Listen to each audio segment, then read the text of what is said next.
What's going on, collectors? Optical 20 back for another video review. This time it's Star Wars The Force Awakens Flame Trooper, and you can purchase this figure at bigbadtoystore.com. It actually has some store credit attached to it now, so it's pretty cheap. I think it's under $100 if you factor that in. So go ahead and click the link down below. It'll take you to that page.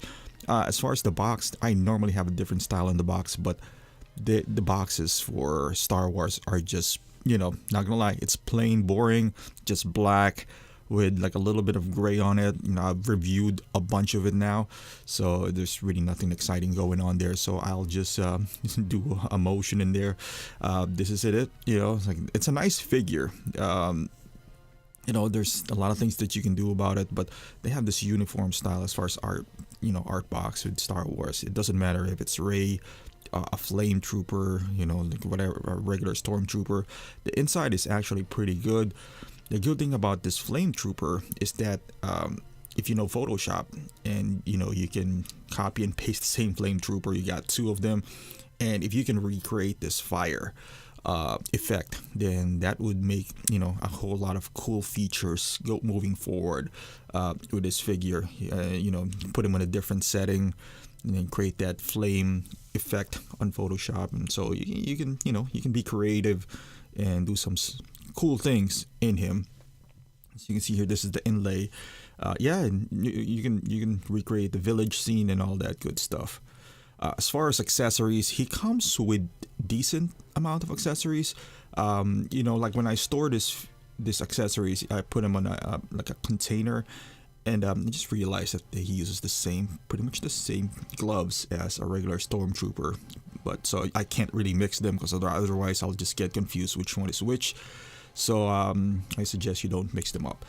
As far as his flamethrower gun, it has nice details on it. It's pretty big, it's long, so and then it has like this handle right here, so he doesn't burn his hands when it's hot on those pipes right there in the barrel. As you can see here, this is the tip that you can remove, so you can insert the flame effect.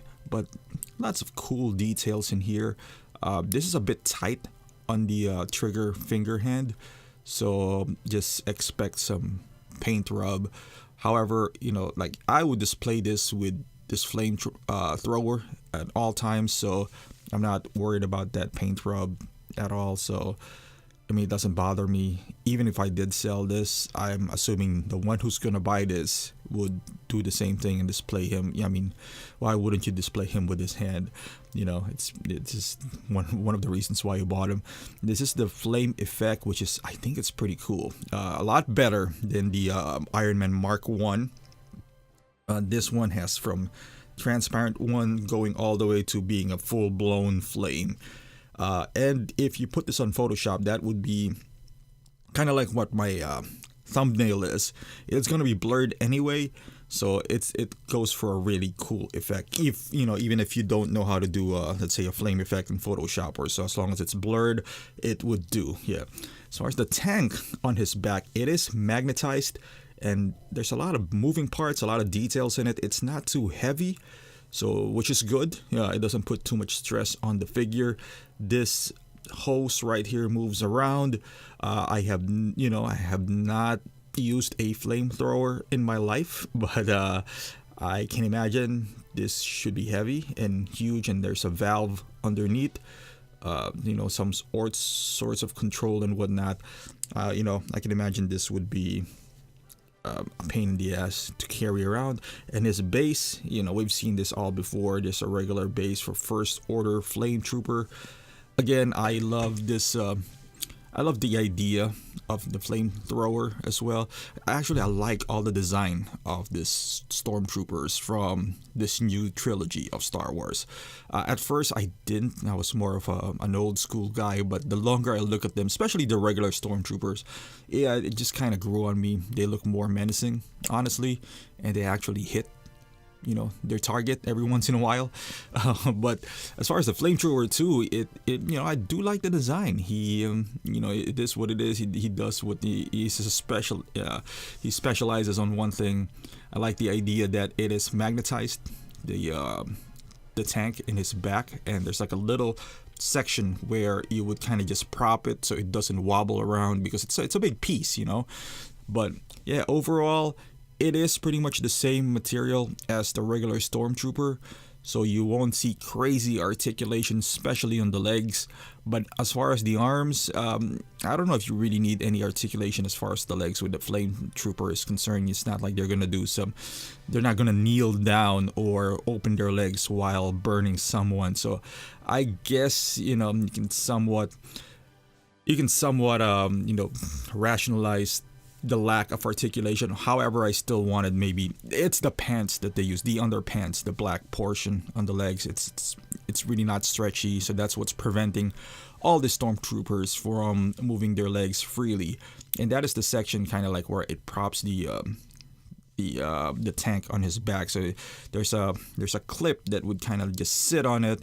So you can see here, it is magnetized again, as I said. So even if you take this out, it doesn't look terrible compared to the Snowtrooper, where it has like some sort of a hook.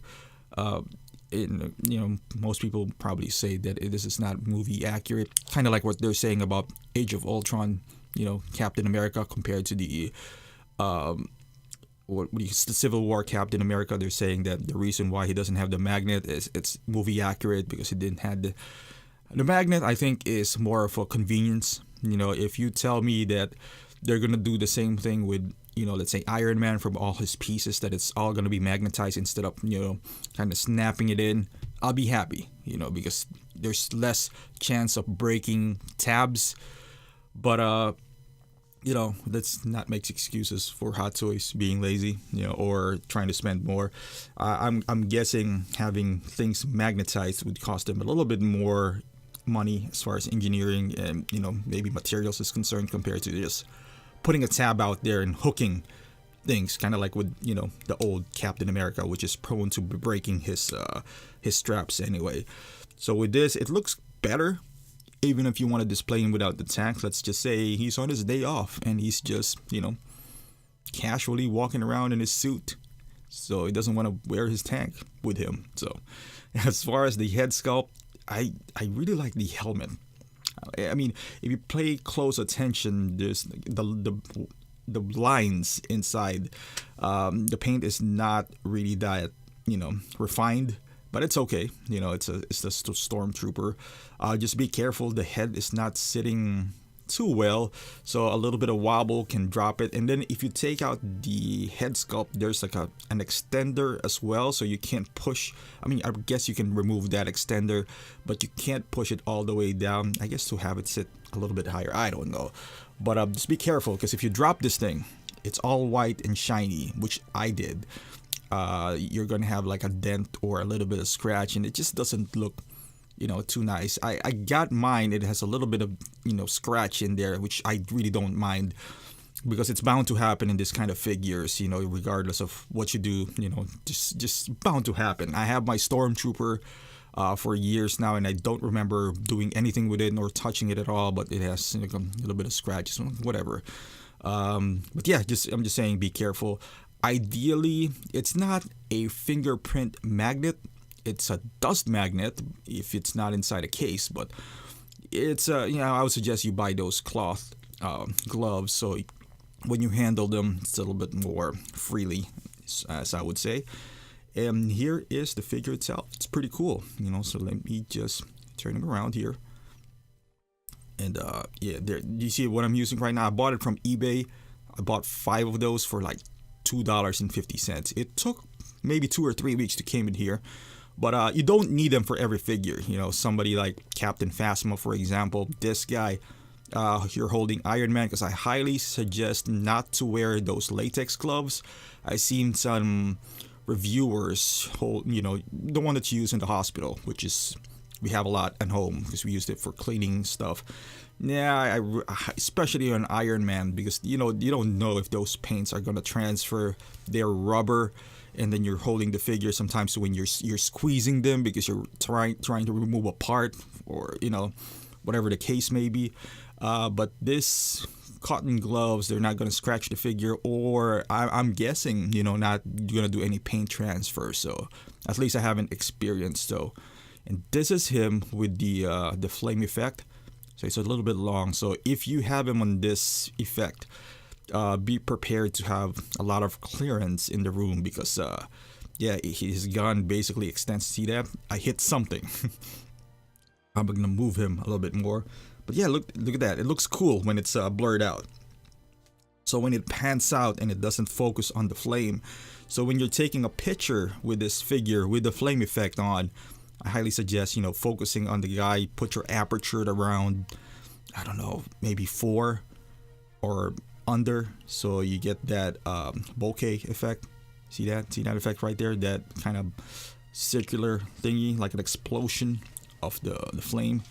That is really cool. That's one of the reasons I bought this figure actually, because when you're doing, you know, when you're taking pictures, and especially it's a stormtrooper, if you're displaying it, you can't go around it, you know. But if you're just taking a picture, you can actually copy and paste the picture, so it looks like you got more troopers or clone troopers or whatever the case may be, and just paste them together, do some Photoshop work, so now it looks like you have an army.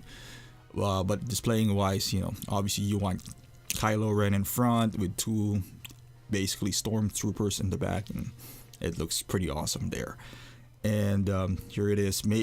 Most of the time I'm going to display him like this. You know, I'm not worried about the joints. You know, I know there's like an inner layer of material inside, and you know, sometimes you display him like this, it gets, you know, it puts stress in it because it is tight, you know, but I can still pose him around. And this is him high comparison wise to the regular stormtrooper and the older stormtrooper. The older one is a bootleg though. It's not really Hot Toys. That is Force Toys because they're really expensive. But you can see they're all pretty much in the same height. So you can kind of mix and match and just put them together if you want to. I still want to get the Snow Trooper, which I probably would in the next few days.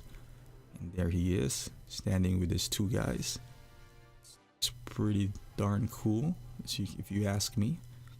And here he is. You know, if you only have one of each, which that's my situation right now, I still think it looks pretty cool, although his gun is way too long in my opinion. So I think a Snow Trooper would look better next to a regular Stormtrooper, if that's, you know, if you're doing what I'm doing right now, which is a regular Stormtrooper, Flame Trooper, and Snow Trooper. That you don't want a duplicate of any Stormtrooper.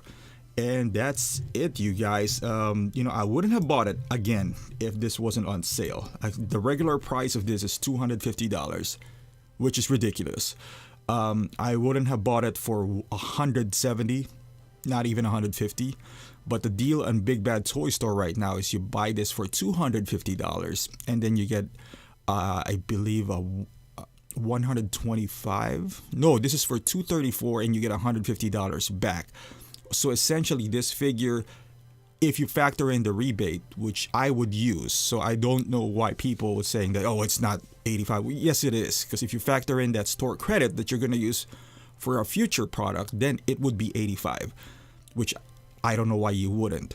But yeah, so basically this $85, really good deal, and I highly suggest you jump on it. And thank you for watching, guys. Please subscribe to my channel if you haven't done so. Also follow me on Instagram and like my Facebook page. And I would see you guys in the next review.